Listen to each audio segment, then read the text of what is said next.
Assalomu alaykum, hurmatli video dars kuzatuvchilari. Bugun siz bilan o'qituvchi pedagog faoliyatida kasbiy refleksiyaning o'rni mavzusida gaplashib o'tamiz.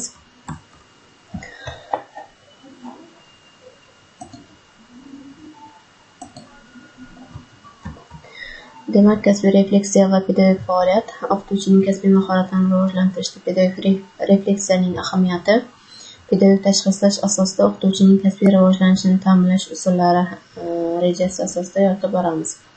Eng avvalo refleksiya tushunchasiga ta'rif berib o'tadigan bo'lsak, har tomonlama barkamol rivojlangan insonning o'z xatti-harakatlari va ularning qonuniyatlarini anglashga qaratilgan nazariy faoliyat shaklidir. Inson ma'naviy dunyosining o'ziga xos yashirin xislatlarini ochib beradigan, o'z-o'zini bilishga va anglashga qaratilgan faoliyat jarayoni hisoblanadi. Tarixda refleksiya ilk bor qadimgi Yunon falsafasida yuzaga kelgan va insonning o'z ongida kechayotgan mulohazalari haqida o'z fikr yuritish jarayoni, o'z fikrlari mazmunini tahlil qilishga e'tiborni jalb qilishni anglatgan. Suqrot, Platon, Lok va boshqa Yunon faylasuflari refleksiyani insonning o'z-o'zini bilishga, nimalarga qodir ekanligini e'tirof etishga qaratilgan faoliyat ekanligini ta'kidlashadi. Kant, Hegel, Fichte, Schelling kabi Yevropa faylasuflari refleksiyaga insonning bilish qobiliyatlarini rivojlantirish asosi sifatida qarashganlar. Leibniz konsepsiyasiga muvofiq refleksiya insonning persepsiyaga, idrokning inson o'tmishidagi tajribasiga va individual xususiyatlariga bog'liqligi, qodirlik xususiyat sifatida tilga oladi. Psixologiyada refleksiya subyekt tomonidan o'zining ichki psixik jarayoni va holatlarini bilish, nazorat qilish mazmunida talqin qilinadi. O'qituvchining pedagog faoliyatida refleksiyaning shaxsga nisbatan ahamiyatini o'rganishda bu tushunchaning ijtimoiy psixologik nuqtai nazardan ta'rifi mukammal ekanligi e'tirof etiladi. Unda refleksiya insonning borliqdagi boshqa insonlar tomonidan qanday qabul qilinishi va baholanishi sifatida qaraladi. Refleksiya shunchaki subyektning o'z-o'zini bilishi yoki tushunishi emas, balki boshqalar tomonidan refleksiyalanuvchini qanday bilishi va uning shaxsiy xususiyatlarini, emotsional reaksiyalarini va kognitiv tasavvurlarni ham tushunishini o'z ichiga oladi. Rubinstein refleksiyaga ta'rif berar ekan, bu insonning uzluksiz hayot jarayonini go'yo bir daqiqaga to'xtatib, uzib qo'yadi va insonni xayolan uning sarhadlaridan olib chiqib ketadi. Shu vaziyatda insonning har bir harakati hayot haqida falsafiy fikr mulohazalari muayyan bir xarakter kasb etadi deya ta'riflaydi. Kommunikativ va shaxsiy refleksiyani o'rgangan Krivoshevning ta'kidlashicha, o'qituvchi o'z faoliyatida pedagog mahoratni o'zlashtirgan sari hamkasblari va o'quvchilar u haqida nima o'ylashlarini ancha yaxshi tushuna boshlaydi. Chuqur o'zlashtirilgan bilim va pedagog mahorat tufayli o'qituvchi o'z-o'zini baholashga kirishadi deya ta'kidlaydi. Refleksiyaning turlari haqida gaplashir ekanmiz, Semyonov uni 4 turga bo'ladi. Bular intellektual refleksiya, shaxsiy refleksiya, kooperativ refleksiya va kommunikativ refleksiya turlaridir. Refleksiya bu kayfiyat va hissiy holatni aks ettirish, faoliyatni aks ettirish, o'quv materiallari mazmuni haqida fikr yuritish kabi tavsiflanadi.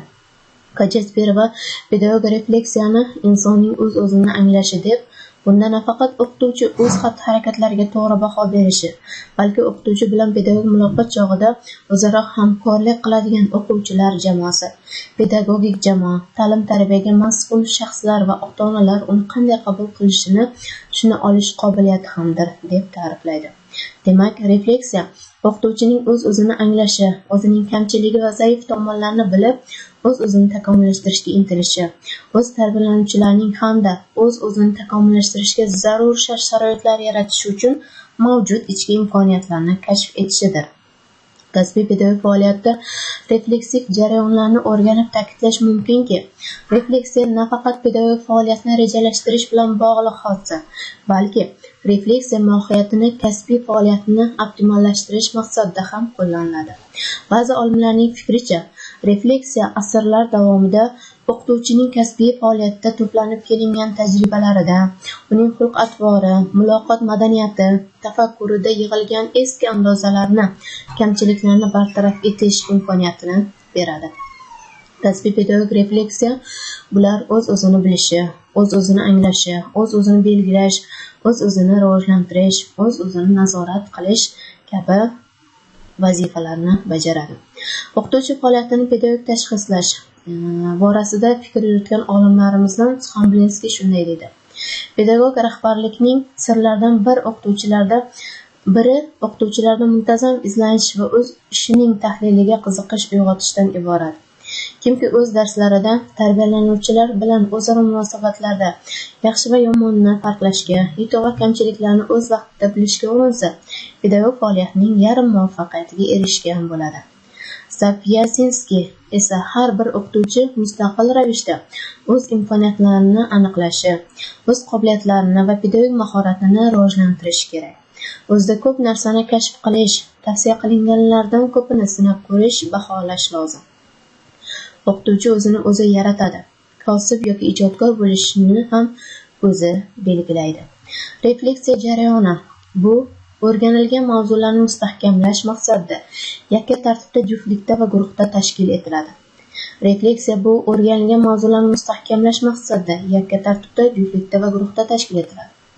Refleksiya bu aqliy faoliyat hisoblanadi va fikr yuritish, mulohaza qilish yoki avval o'rganilgan ma'lumotlarga suyangan holda xulosalar chiqarishga qaratilgan. Xulosa o'rnida shuni aytish mumkinki, 1000 marta eshitgandan ko'ra 1 marta ko'rgan yaxshi. Hozirgi zamon jamiyati o'qituvchi oldiga ko'plab vazifalarni qo'ymoqda. Tez o'zgarish uchun ko'p madaniyatli dunyoda yashashga moslashgan o'quvchi shaxsini shakllantirish vazifasi dolzarb va ahamiyatli vazifadir. Zamonaviy o'qituvchining asosiy kompetensiyasi bu uning yangilanayotgan roli, o'quvchilarni mustaqil o'qishga o'rgatish, ertangi kun uchun zarur axborotni o'zlashtirishga chorlash, ta'lim marshrutini to'g'ri tanlashga o'rgatish. Yillar davomida to'plangan shaxsiy tajriba va xulosalar bu vazifani uddalash va samarali bajarish imkonini beradi. Hurmatli tinglovchilar, bugungi mavzumiz shu bilan o'z yakuniga yetdi. E'tiboringiz uchun rahmat.